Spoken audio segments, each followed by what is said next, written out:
My name is Victoria Hayes. I'm 44 years old, and I own 3 car dealerships across Oregon. I built this business from nothing. At 19, I was the girl fetching coffee, logging keys, and standing for hours on asphalt lots in heels that looked professional and felt like punishment.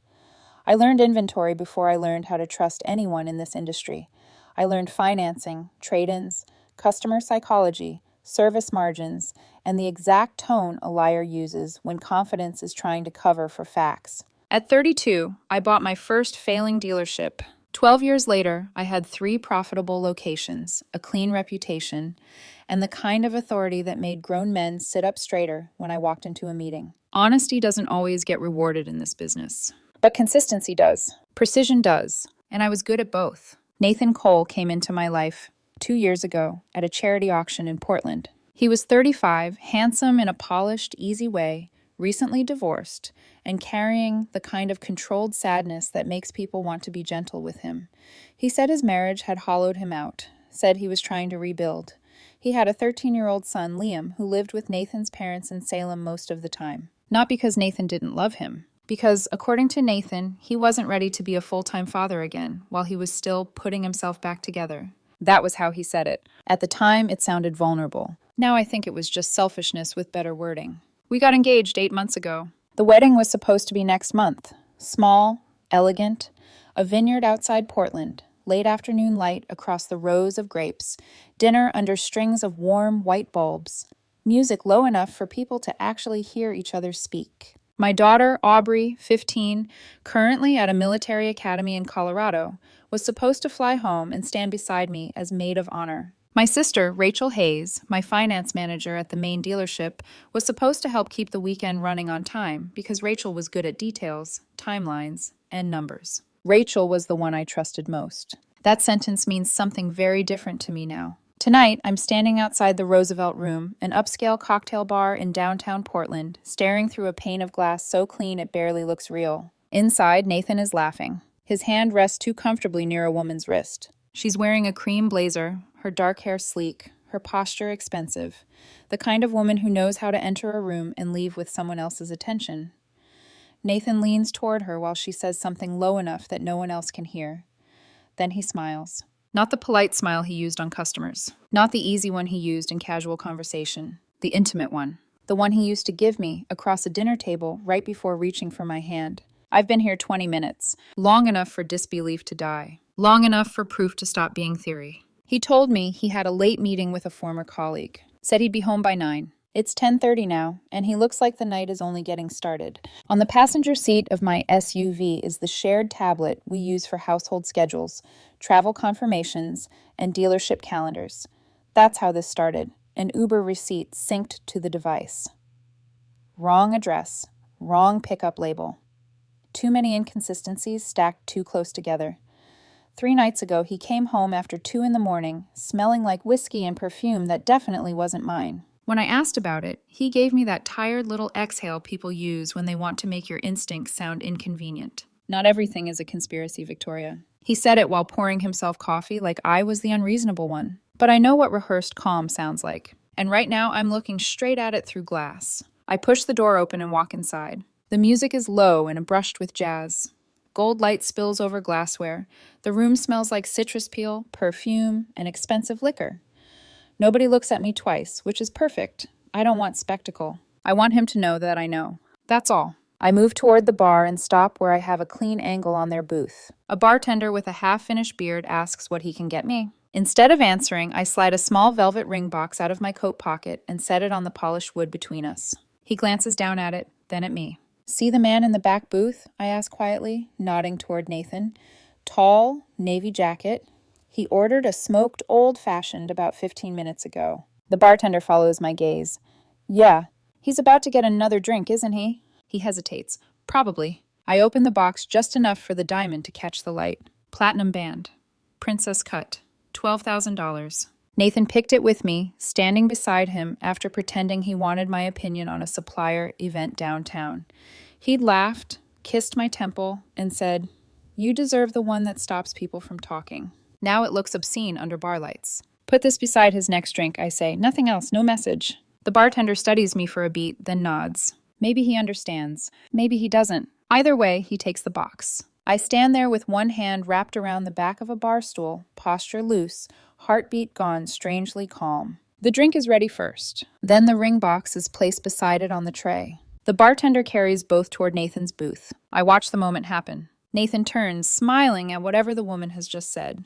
Then he sees the box. The smile disappears instantly. He freezes. His fingers stop against the rim of the glass. He looks at the bartender, then at the ring box, then finally lifts his head and scans the room. His eyes find me. For one suspended second, the entire bar seems to go silent. I don't wave. I don't cry. I just hold his stare until I see the exact instant he understands this is over. Then I turn and walk out. Cold October air hits me the second I step onto the sidewalk. My heels strike concrete with clean, measured clicks.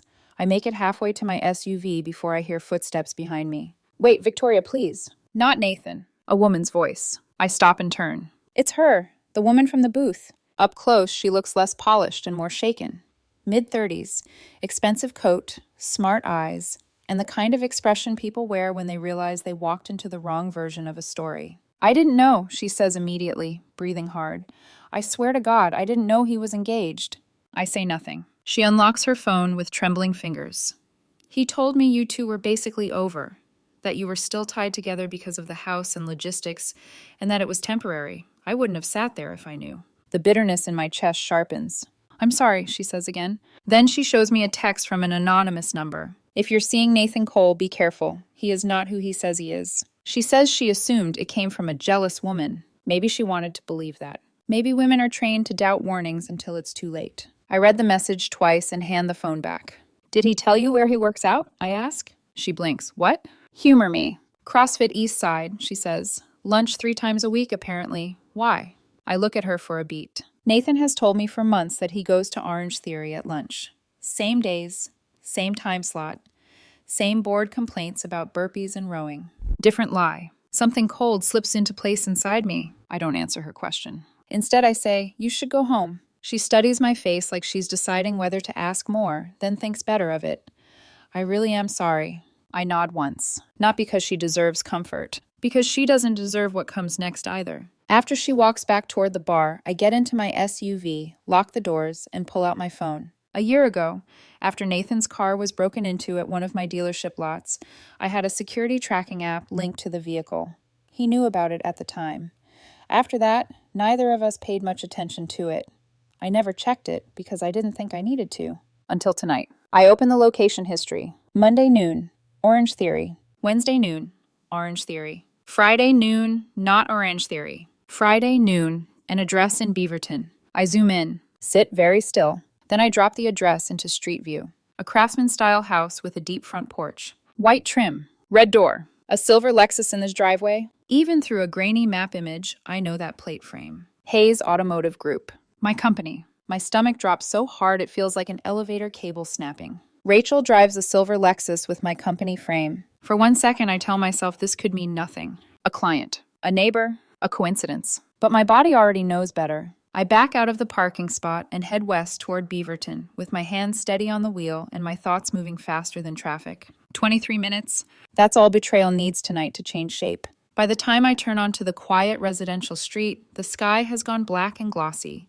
Porch lights glow amber across manicured lawns. The house is exactly where the app said it would be.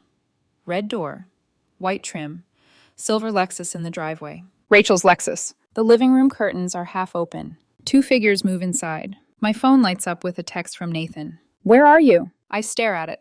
Then type back. Running errands. Be home soon. 3 dots appear almost instantly. Then, okay, love you. A reflex. A script. The kind of lie people send when they think routine can still save them. I look through the front window of the house where my sister's car is parked, and 2 shadows move deeper into the warm yellow light. Then I get out of the SUV, walk straight up the path, and pound on the red door hard enough that the sound echoes through the porch columns. Inside, movement stops. I hear something muffled, then footsteps, quick and uneven, coming toward the entry. The door opens. My sister, Rachel Hayes, is standing there in jeans and a soft gray t-shirt, barefoot, hair slightly mussed like she'd been leaning against a couch cushion or lying down. For 1 strange second, her face is blank. Not innocent, not confused, Blank in the way people go blank when their mind is frantically searching for a version of reality that has not yet collapsed. Then she sees my face, and she knows. Victoria. Nathan appears behind her before she can finish. He's wearing dark joggers and one of those old college sweatshirts Rachel stole from me years ago because she liked oversized things and said I never wore it anyway. He stops so abruptly he nearly runs into her back. Nobody speaks. The hallway light is warm. There's the faint smell of takeout, detergent, and something sweet. Domestic. Casual. Intimate. The kind of air people make when they've been comfortable in a place together long enough to stop pretending. I look from Rachel to Nathan, then back to Rachel. How long? I ask. No shouting. No dramatic tremor. Just 2 words, flat and clean enough to cut. Rachel's throat moves. Victoria, please. How long? Nathan takes 1 step forward like he's going to explain, and I lift a hand without looking at him. Do not, I say. He stops. Rachel folds her arms over herself, then drops them again. She looks suddenly younger. Not because she is, because guilt has stripped her down to the girl she used to be when she broke something and waited for someone else to notice. Almost 8 months, she says quietly. The number lands so hard it nearly tilts the porch. Almost 8 months. I stare at her. 8 months ago, Nathan proposed to me at Multnomah Falls, under a sky so clear it felt staged. He held my hand with both of his, told me he had never been more certain of anything in his life. My phone had barely stopped shaking before I called Rachel, laughing and crying, and my sister screamed into the receiver like it was the happiest day of her life, too. She came over that night with champagne. She hugged me in my kitchen. She looked at the ring on my finger and said, "Finally, he'd be a fool to let you go." Now all I can think is that maybe she already knew what he was doing. Or worse, maybe she knew what she was doing. Almost 8 months, I repeat. Nathan opens his mouth. It wasn't supposed to happen like this. I turn my head and finally look at him. The nerve in my jaw tightens. That sentence should be carved into the forehead of every liar I've ever met. Victoria, listen. No. My voice stays low, which seems to disturb both of them more than yelling would have. You do not get to stand in my sister's house wearing comfort clothes and ask me to listen. Rachel flinches. So it is her house. I step past the threshold without asking permission. Neither of them stops me. The living room is tastefully decorated in a way that tells me this place was not thrown together. Cream sofa, walnut coffee table, framed abstract prints, a throw blanket folded over the armrest, 2 wine glasses on the side table, 1 half full, 1 with a lipstick mark. There are men's loafers near the couch. Nathan's size, a charger plugged in beside the chair, Nathan's phone cable. The details are almost worse than the bodies. Bodies can lie, habits don't. I turn slowly. Is this place yours, Rachel? She nods once, eyes wet. I bought it 3 months ago. 3 months. 3 months ago, Nathan told me he had been helping a friend from the gym look at starter homes because she was embarrassed to go alone and wanted a man's opinion on inspection issues. He said it with a grin, like he expected me to find his generosity charming. I had. Did you help her pick it out? I asked Nathan. He says nothing. Rachel answers instead. Yes. Furniture too? Rachel doesn't answer. That's answer enough. Nathan steps closer. We tried to stop. I look at him like he has spoken in a language I no longer understand. You tried to stop, I say. That's what you're going with. It got complicated. No, I say. It got sustained. Rachel starts crying then, quietly at first, as if she wants even her collapse to remain tasteful. Victoria, I never meant to hurt you. I look at her for a long time. My eyes move over the room again. The framed photo on the bookshelf of Rachel on a beach. A ceramic bowl by the kitchen with both her keys and Nathan's. A men's jacket over the back of a dining chair. No overnight bag. Meaning this is not a place for occasional mistakes. This is a life, or the beginning of one. You never meant to hurt me, I repeat. What exactly did you think would happen when you slept with my fiancé for almost 8 months? Rachel's tears spill faster. I loved him. Nathan closes his eyes like that sentence makes him noble instead of weak. I turn to him. And you? His face tightens. I loved you both. For a second, the room goes still. Then I nod. Not because I understand. Because I finally do. That, I say, is not love. That is greed with romantic vocabulary. He recoils like I slapped him. Good. Rachel wipes at her face. It wasn't supposed to start. We were helping each other with the finance transition and the new property and... The finance transition? I cut in. She goes silent. I hear my own pulse in my ears. Nathan looks at the floor. I take out my phone. The motion changes the room instantly. Rachel's head jerks up. What are you doing? Documenting, I say. I take a photo of the living room, the wine glasses, the men's shoes. Nathan standing in my sister's house, looking like he belongs here more than he belonged in the bar tonight. Rachel lifts a hand to cover her face. Victoria, don't. I photograph that too. Then the entryway, the jacket, the porch, through the open door with the Lexus visible outside. Nathan finally finds some anger, probably because guilt has failed him. You can't just come in here and... I can do whatever I need to do now that I know my fiancé and my sister have been building a second life behind my back. I look at him coldly. You're lucky I'm only taking photos. He shuts up. I move toward the front window and angle my phone to capture the Lexus in the driveway with the Hayes Automotive Group plate frame visible under the porch light. Then I turn back to Rachel. Here's what's going to happen. Rachel closes her eyes. Nathan's posture stiffens. You, I say to Rachel, will write your resignation tonight. Victoria. Tonight. Her lips tremble. You can't fire me because of a personal... I can remove access from the finance manager of my company the second I discover she has been lying to me for months while using company-connected assets to facilitate a concealed relationship and whatever else I now have reason to investigate. I take one step closer. Do you want to hear how that sounds when attorneys phrase it? Rachel goes pale. I shift my gaze to Nathan. You have until tomorrow at 6 p.m. to be out of my house. His jaw tightens.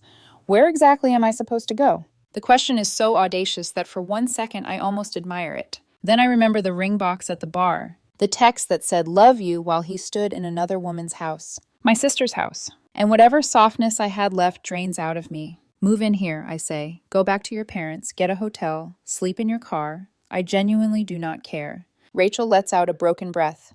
Victoria, please don't do this tonight. We can talk in the morning when everyone's calmer. I look around the carefully lit room she bought with a confidence I hadn't known she possessed. The room where my fiancé leaves his shoes by the couch. The room where my sister learned to cry prettily enough to seem sincere. I am the only person in this house who did not get to prepare for tonight. They have had months to lie better. Months to decide what version of me they thought would be easiest to deceive. So no, I do not owe either of them a calmer morning. No, I say, we are past talking. I head for the door. Nathan follows me out onto the porch.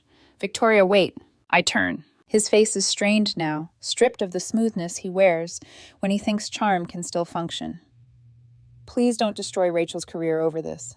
I stare at him. The sentence is so revealing it almost helps. Not please forgive me. Not please let me explain. Not even please don't end us. Please don't destroy Rachel's career. Because that's what frightens him. Consequences. Paper trails. Access being cut off. Money drying up. I step closer until he has to either meet my eyes or look cowardly. He chooses cowardly for half a second, then forces himself to look back at me. What an interesting thing to say, I tell him softly. He frowns. What does that mean? It means I was cheated on tonight, and somehow the first thing you're worried about is not our relationship, not my family, not what this does to my daughter. You're worried about my finance manager losing her job. He says nothing, because there is nothing safe to say. That cold feeling from the parking lot returns, only clearer now. This is bigger than sex, bigger than betrayal. Something else is underneath this. Something with structure, something with numbers. I go down the porch steps without another word, get into my SUV, and lock the doors. Rachel appears in the doorway behind Nathan, hugging herself, tears still on her face. For a second, I see the version of us that existed before tonight. Two sisters in a kitchen after our father's surgery, sorting insurance paperwork. Rachel laughing so hard at 14 that milk came out of her nose. Rachel holding Aubrey as a newborn and promising she'd always protect her. Then the image is gone. What remains is this woman under a porch light, standing behind the man I was supposed to marry. I start the engine. My phone buzzes before I even reach the end of the block. Nathan. I decline the call. Then Rachel. Decline. Then Nathan again. Decline. By the time I turn onto the main road, my hands are steady on the wheel, but inside me, something is reorganizing at high speed. Pain is still there. Humiliation, too. But they are no longer the only things in the car with me.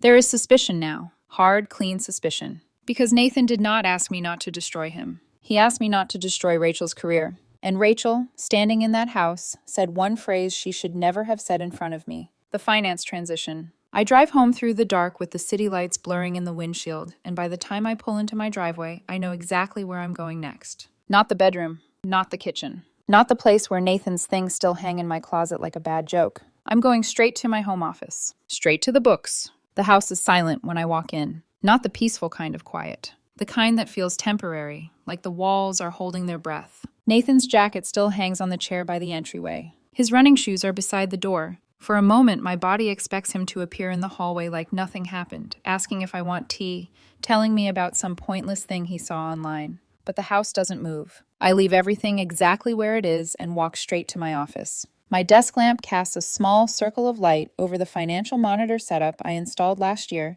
when we expanded to the third dealership. 3 screens: sales reports, inventory tracking, accounting dashboards. Normally, I review summaries once a week and let Rachel handle the daily reconciliation. Rachel, my sister, my finance manager, almost 8 months. The thought hits again, but this time it doesn't twist in my chest. Now it sharpens, because if 2 people can lie that comfortably about something that big, there's a good chance they've lied about other things too. And Rachel has access to everything. I sit down and start opening reports. The first pass shows nothing obvious. Monthly summaries line up. Vendor payments look routine. Service department margins fall exactly where they should. Numbers behave the way numbers are supposed to behave. But summaries are polite. Details are where people make mistakes. So I go deeper. Line items, individual reimbursements, trade-in adjustments, warranty credits. 10 minutes later, I see the first thing that doesn't belong. A customer rebate filed under a service adjustment. Small, $800. Not enough to trigger alarms, but miscategorized. I click the account history. Another one, $600. Then $900. Different months, different customers. Same pattern. I open vendor payment records. Another anomaly. A parts supplier I don't recognize receiving payments every few weeks. $3,000, $7,000, $2,000. I open the vendor profile. The address exists. The phone number doesn't. I cross-reference the invoice numbers with actual service orders. They don't match. My stomach tightens. I keep digging. Trade-in values adjusted after deals close. Warranty credits issued to non-existent repair claims. Vendor payments routed through accounts that appear legitimate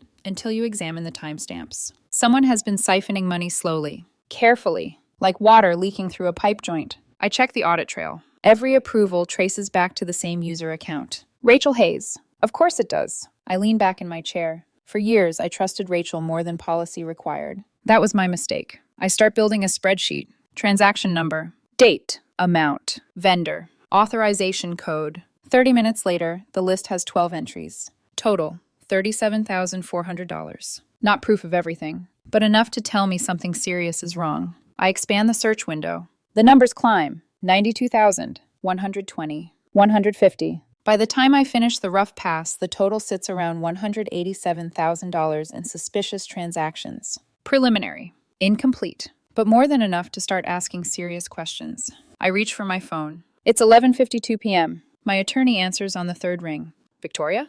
I need 2 things drafted, I say. Okay. A termination notice for my finance manager.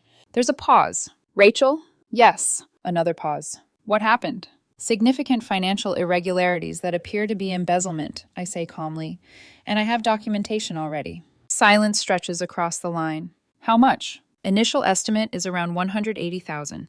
And the second document? A criminal complaint based on preliminary evidence. He exhales slowly. I want access privileges revoked by morning, I continue. Vendor audits started. I'll send you a file tonight. Do you have proof? Enough to begin. And Rachel? She'll be submitting a resignation within 24 hours. And if she doesn't, I look at the spreadsheet glowing on my screen. Then I submit it for her. I'll start drafting, he says. Thank you. I hang up and keep working. Midnight passes. Then 1. Then 2. By 4 in the morning, my spreadsheet has doubled. The pattern is unmistakable. Every transaction routes through Rachel's account. Many reference vendors that barely exist. Some email threads mention a familiar name. Nathan. Short messages. Timing confirmations. Suggestions about splitting payments across billing cycles. My fiancé wasn't just sleeping with my sister. He was helping her move money. At 6 in the morning, I print everything. The stack of paper grows until it's several inches thick. Betrayal becomes strangely physical when it's printed. At 7:30 a.m., the front door opens. Nathan. His footsteps move carefully through the hallway. He stops outside my office, then knocks. Victoria, can we talk? No. A pause. I made a mistake, he says through the door. That sentence is insufficient. The door opens slightly and he steps inside. He looks terrible. Red eyes. Unshaven. Like he didn't sleep either. Good. I know you're angry, he says. That is not the correct word. What is? I meet his eyes. Finished. He flinches. For a moment, he looks like he might argue. Instead, he reaches into his pocket and places a folded paper on my desk. I transferred money, he says quickly. I open it. A bank confirmation. $43,000. I didn't know about the other stuff, he says. Rachel handled the financial work, I swear. I look at the paper, then back at him. You expect this to mean something? It proves I'm not part of it. No, I say calmly. It proves you're nervous. His mouth opens, closes. He has no response. I slide the paper aside. You have until 6 tonight to pack your things. Victoria. 6. His shoulders sag. Then he nods slowly and walks out. The door closes behind him. For a moment, I sit there breathing. My phone rings. Aubrey. I answer immediately. Hi, sweetheart. Her voice sounds tight. Mom, is it true about Aunt Rachel and Nathan? Rachel moved fast. Of course she did. Yes, I say gently. And there are financial issues with the company, too. Silence fills the line. Then Aubrey says quietly, I'm coming home. You don't have to. I want to. She's 15, 2,000 miles away, and already booking a flight. Okay, I whisper. Aubrey's flight lands just after sunset. The moment she sees me outside the terminal, she drops her duffel bag and walks fast across the pickup lane. Then she hugs me. Hard. Mom. For a moment, I can't speak. Because in the last 24 hours, I've lost a fiancé, a sister, and the illusion that my home was safe. And somehow the only steady thing left is a 15-year-old girl who flew across the country because she thought I might need help. You didn't have to come, I say. Yes, I did. The drive home is quiet. Did Aunt Rachel really steal from the dealerships? She asks eventually. Yes. And Nathan helped? I believe so. She nods slowly. I thought he was different. So did I. When we pull into the driveway, Nathan's car is gone. He packed during the afternoon. Aubrey walks through the house slowly, noticing the empty spaces. Good, she says. He shouldn't be here. That's simple. We order takeout and eat at the kitchen island. Halfway through dinner, my phone rings. Barbara Cole, Nathan's mother. Victoria, thank you for picking up. What's going on? It's Liam, she says softly. My chest tightens. What about him? He thinks the breakup is somehow his fault. Of course he does. Children always assume adult chaos belongs to them. Put him on, I say. A moment later, Liam's voice appears. Hi, Victoria. Hi, Liam. I'm sorry. For what? For messing everything up. My chest aches. You didn't mess anything up, I tell him. None of this is your responsibility. Across the table, Aubrey holds out her hand for the phone. Within seconds, they're talking about school and video games like nothing in the world is wrong. Kids rebuild normal life faster than adults. My phone buzzes again later. Nathan, how dare you talk to my son without asking me? Another message. This is harassment. I'm calling my lawyer. I forward every message to my attorney. Documentation. Always documentation. 3 weeks later, the forensic accounting report arrives. 147 pages. The firm specializes in corporate fraud. They confirm everything. $212,000 stolen over 19 months. 11 shell companies. Structured withdrawals designed to avoid detection. And the most important section, email documentation proving Nathan coordinated timing for several transfers. I forward the entire report to my attorney and the district attorney's office. A few days later, my attorney calls. Rachel's lawyer wants a settlement. Of course they do. Full restitution plus damages if you drop criminal charges. I laugh quietly. Tell them no. You're sure? Yes. Some things cannot be negotiated. The trial begins on a gray February morning. Aubrey sits beside me in the gallery. Across the room sits Rachel, my sister. Nathan sits 2 seats away from her. Neither of them looks the way they used to. The prosecutor outlines the case. 19 months of coordinated financial fraud. $212,000 removed from Hayes Automotive Group accounts through falsified vendor invoices. When Rachel finally takes the stand, something in her posture changes. She stops fighting. I accept responsibility, she says quietly. Then, when asked about the emails, he knew. Nathan's attorney requests a recess immediately, but the damage is done. Rachel accepts a plea deal. 3 years in prison. 5 years probation. Full restitution. Nathan's trial continues another week. The jury returns 2 days later. Guilty. 18 months in federal custody. Probation and restitution afterward. Outside the courthouse, reporters shout questions. I keep walking. Aubrey waits beside the truck.